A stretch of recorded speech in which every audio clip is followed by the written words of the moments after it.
When fishing shallow for carp and F1's, I don't think there's a more consistent bait than hard pellets.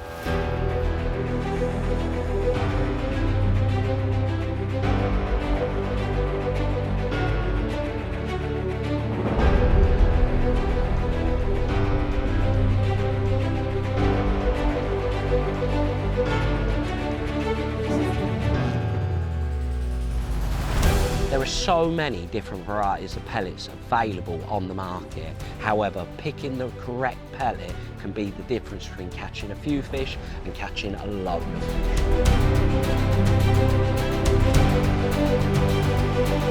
Conditions in fishing dictate everything. You can't always say, I'm going to go and I'm going to fish shallow. But when it's warm, when it's sunny, when it's bright, those are the days when shallow fishing really comes into its own.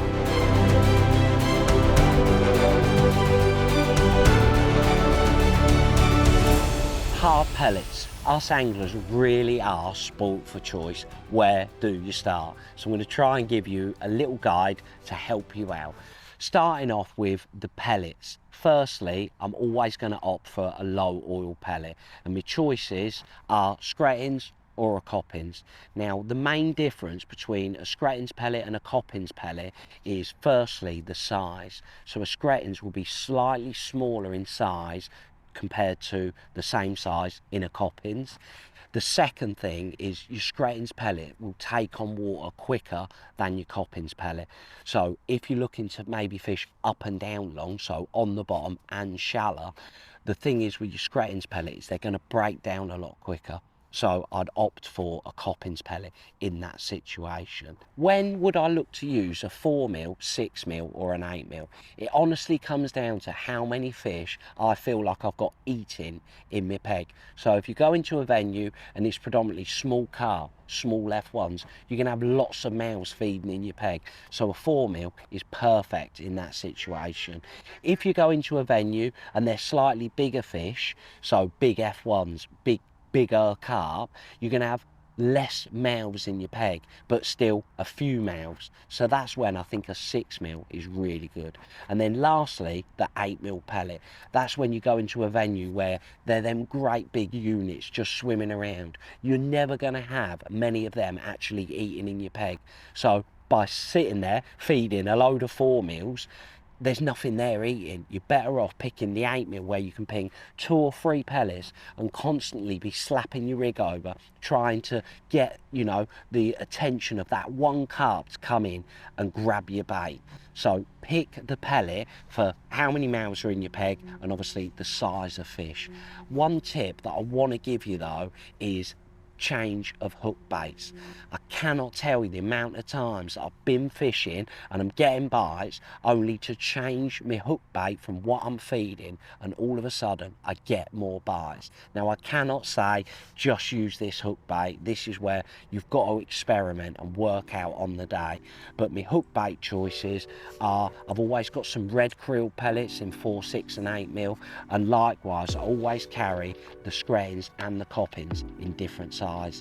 But try it on the day and I cannot tell you the difference it will make to how many bites you actually get.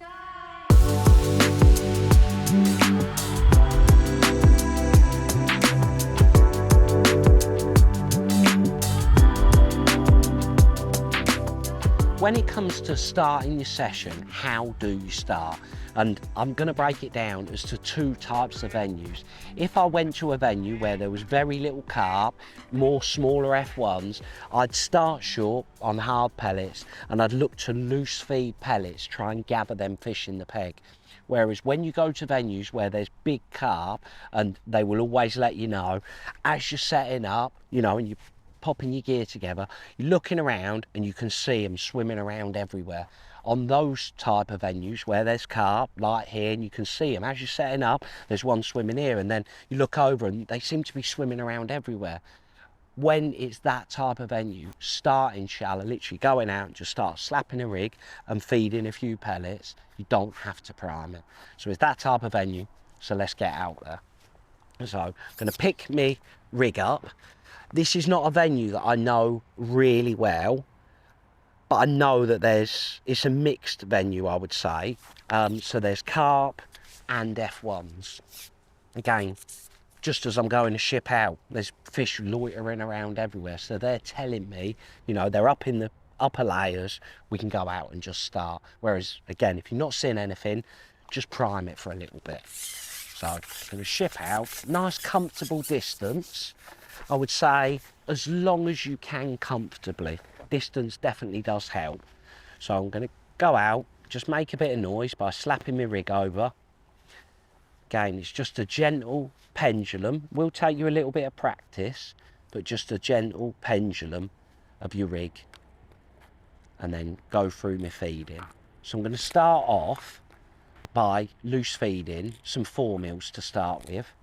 Again, because it's that mixed fishery, I don't quite know what we're going to catch. I don't know if we're going to be catching carp or F1's or a bit of both. So I feel like 4mm is a real safe way of starting. So straight away then I had a little indication. So again, go through slapping of my rig. So just try and straighten it up.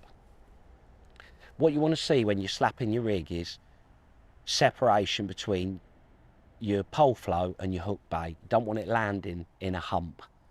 Reason being is when you've got that separation with our rig, because we've got no shock down the line, if it lands in a nice straight line, if anything touches that hook bait, we're going to see that indication on the float.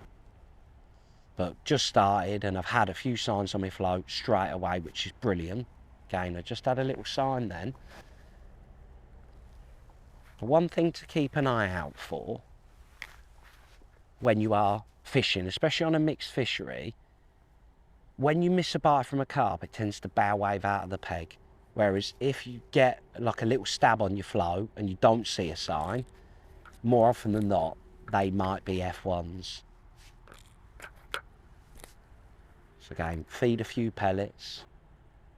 You always want to be feeding something, you know, even if you go into that venue where it's just big carp, you always want to be pinging something in just to make a bit of noise. You know, the bait falling through the water is so attractive to the fish. It's not always volumes of bait, it's regularly feeding, which is important.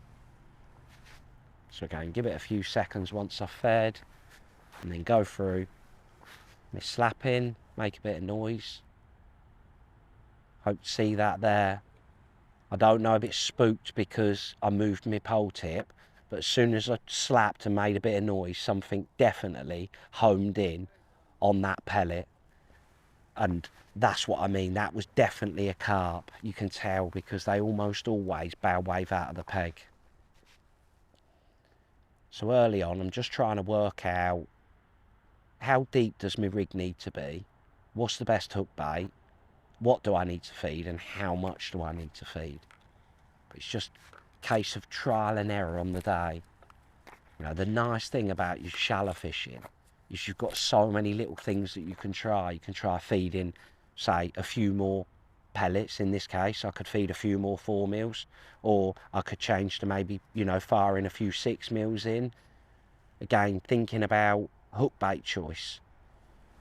You know, if it's more carp, might be better off with, say, an 8mm screttings or an 8mm red pellet on the hook.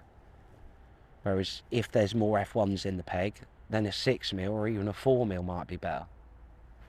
But early on, it's just about regularly loose feeding your bait, regularly slapping your rig, and just building the peg up. So we've just hooked our first fish. Not too sure what it is, but it wants to take us the other side of the rope. So we'll try and keep the pole nice and low. It's the only thing when you're next to a feature.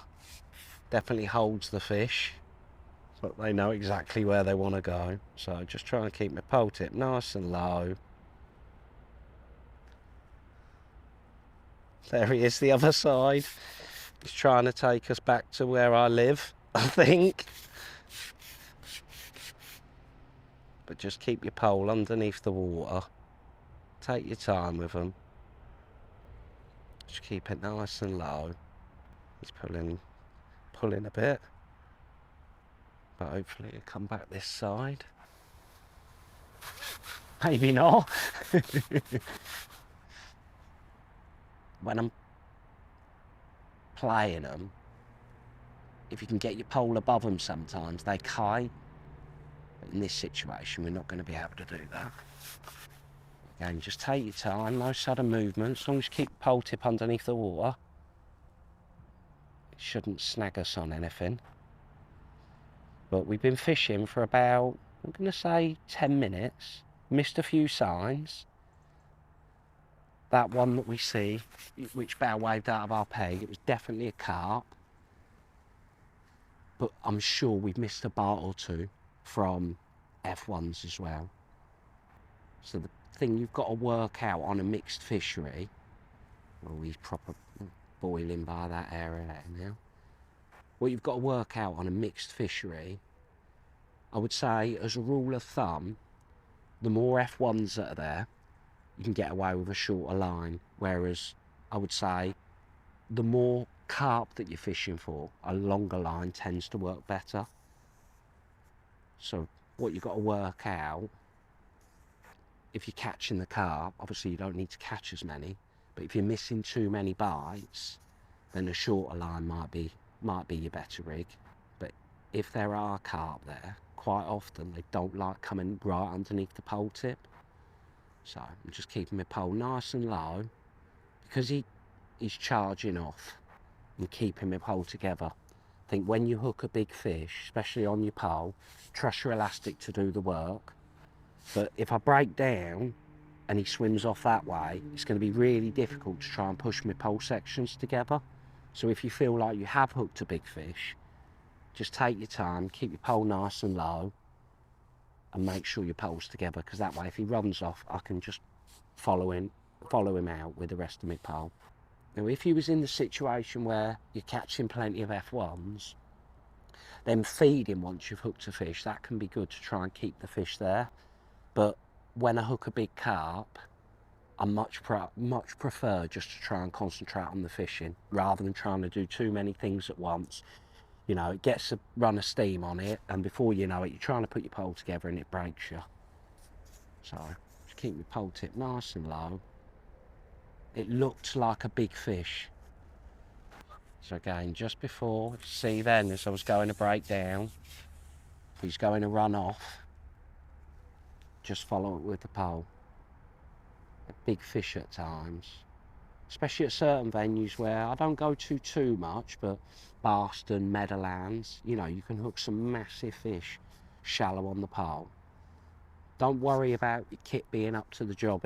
You know, biggest thing where accidents happen, where I feel like people struggle with confidence, all can, you know, handle a big fish, it's just making sure the pole's together and let your elastic do the work. So see, my elastic's retracting nicely now, so leave my pole there. So again, if he runs off, I can put my pole together. And just by using your puller kit on your pole, keep your pole tip nice and low. Again, just gentle pressure. Taking all of that time to hook it.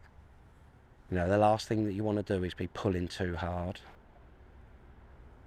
Some big vortexes coming off of this fish. And just keep my pole tip nice and low. Just gradually pull the elastic out. Get my landing net ready. Wow, that is huge. That is a lovely fish to start. I'm sure in our method feeder video, I'll call it the biggest F1 I've ever hooked.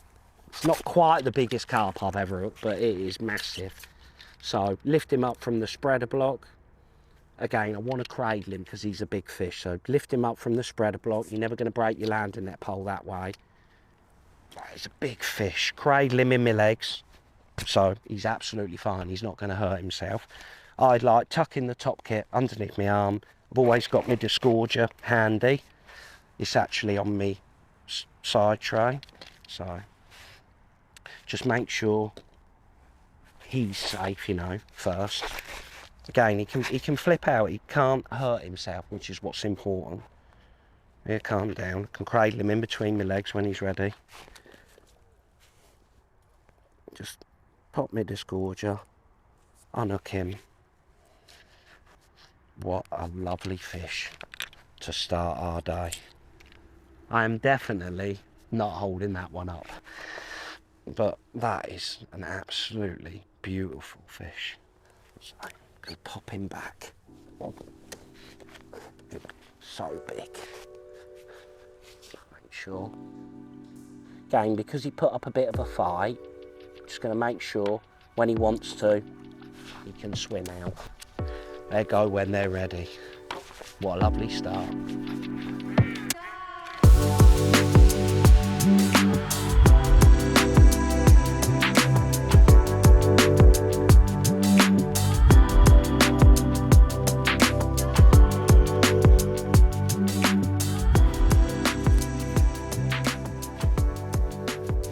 Just hooked our second fish, and whilst I've been fishing where there's an aerator on this lake, I've noticed the water's drifting ever so slightly to my left, so I can see him running off. I just follow him with my pole.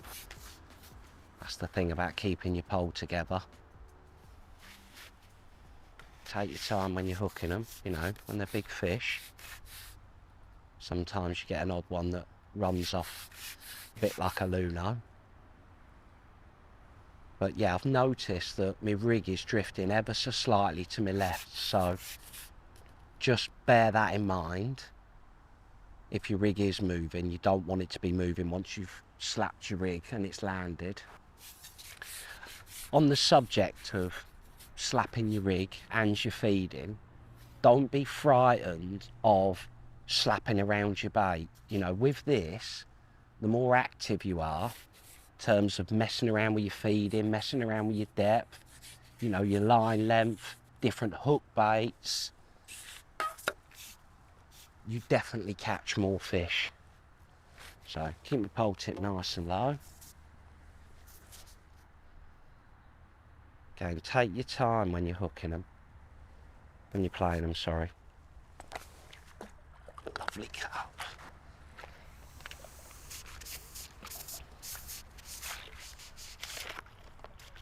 So again, lift him up from your spreader block, cradle your fish, top get underneath my arm. I'm going to lift it up via the landing net head, so I'm not lifting the fish up or via the rig. The rig's completely free. See where he's hooked. Again, if he flips out, just let it go.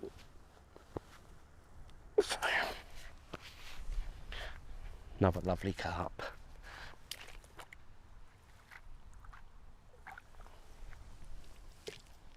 So baiting up, at the moment I'm just fishing with a 6mm screttings on the hook. Just take your time when you're picking your hook pellets out. You know, a slightly longer one, a slightly bigger one, slightly smaller one, depending on what you're catching. But at the moment I've caught 2 carp and I've missed an odd bite from an F1. Ultimately the carp are a lot bigger. I want to be catching them rather than the F1s, so I'm picking out sort of a nice 6mm for the hook. To start with, I've got no shot down the line, and I've probably got a 3.5 foot length of line. Again, a longer line definitely works better when you're fishing for carp. Onto the rig that I'm using, again, because I'm coming to a mixed fishery, I've opted for 17 Duraslip elastic, which is nice and soft for everything. Main line, because there are carp and they're big carp in here, I've opted for 022 main line. And then float choice is an RW Carp Slapper. And the reason I like this float, I think a bristled float is a lot better, to be honest. You can read your bites a lot clearer with a bristled float and indications on your float. Again, it's trying to work out the depth that the fish are intercepting the bait and your hook bait. So I could get a liner or a sign on my float that wasn't a bite, but that's telling me that I need to shallow up. But again, if I'm getting an odd little dink from an F1, it's sensitive enough to be able to, for me to be able to see those indications. So it's a 2mm tip, carbon stem. I think that's really important. You don't want a wire float when you're fishing like this. That way when you slap your rig over, everything falls really nicely. And with this float, because I've got slightly longer line, it takes 2 number 8s and a number 10 underneath the float. So that little bit of extra weight, when I've got a longer line, it allows me to be able to slap my rig nicely, but it doesn't make too much noise when it lands. Again, I think that's quite important. And then onto the hook length, I've got a 4-inch hook length of 0.20 down to a size 16 Super MWG.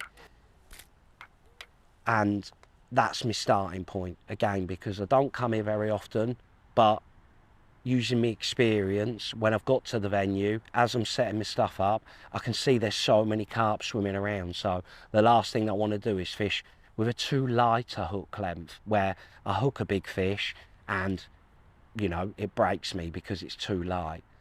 But if it was getting to the stage where I was missing too many bites and felt like I had more F1's in my peg rather than carp, then I could always lighten it down to say 0.16, 0.14, and then I would opt for a lighter hook as well, so a 16 Super LWG rather than an MWG.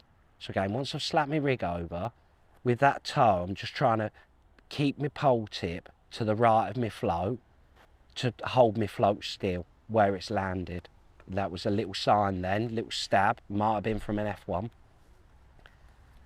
One tip that I want to give you when you are fishing like this, especially if you've never done it before and you are slapping your pole a lot, is every now and again when you ship out, just check all your sections, because as you're rotating the pole, you're going to work them sections loose. So just bear that in mind. The last thing you want to do is be slapping for a period of time and then hook a fish, only for your sections to be sort of worked apart by slapping your rig over. That's the only accident really you're going to have.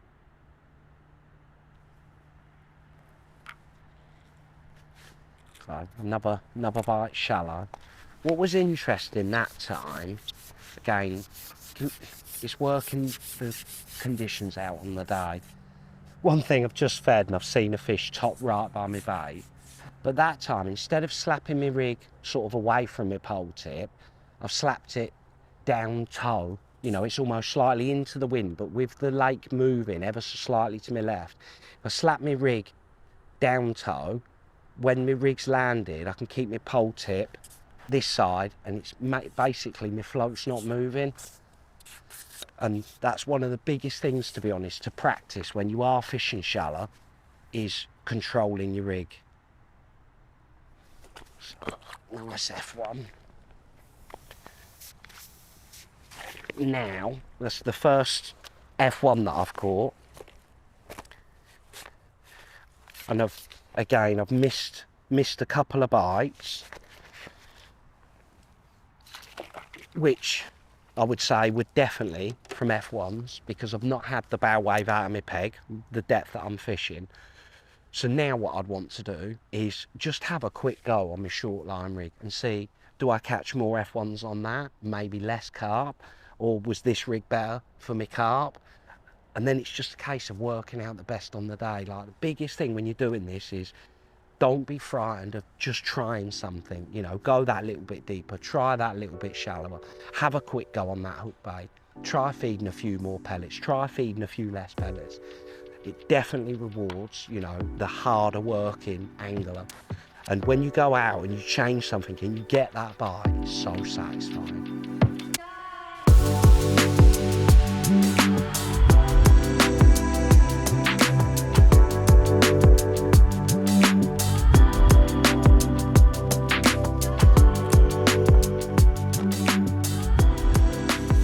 Eventually, we've hooked one. It definitely changed, I'd say, in the last 30-40 minutes. Had a go on that short line rig, even when the wind was ripping across, and they will not come underneath the pole tip. I was gone from this rig, where I was getting an odd bite, to the short line rig, and you wouldn't think there was a fish in the peg. But again, with the size of the fish being so interesting today, I've had a go feeding 6 mils because we've caught predominantly carp, and nothing really happens. As soon as I start feeding 4 mils, you're getting an odd sign in your peg.